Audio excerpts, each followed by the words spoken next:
Hi, okay, so this is your question 14, I believe, on the exercises. So this says that the population is 13,000 and the growth rate is 1.4%, and we need to know how long until we have 26,000. So this is where, when we're solving for time, you have to use logarithms.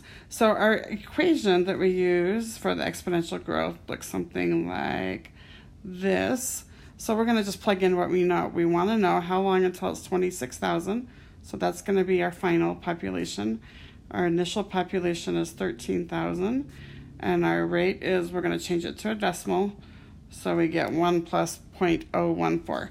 So if I simplify that, if I divide both sides by 13,000,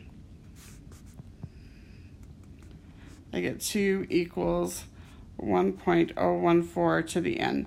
And this is where we have to use logarithms. So the examples in the book have you use the common log, which on your calculator just looks like log. So that's the one you're going to use on your calculator. To do that, we're going to take the log of both sides.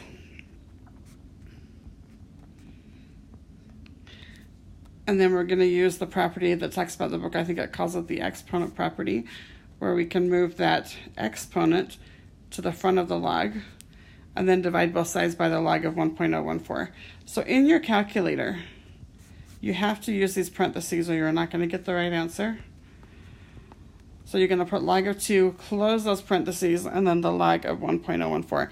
And that'll give you the approximation for n. So when you do this one, you should get, it's like 49.8 or something like that. So it has you round to 50 years. It says round to the nearest year. But that's how you use the log. So the first thing you have to do is use the equation, plug in everything you know when you're trying to solve for time. So how much time we have is the n, that's the exponent. And if you're solving for the exponent, that's when you're going to use logs. So let me know if that makes sense, if you need more help, and I'll talk to you later.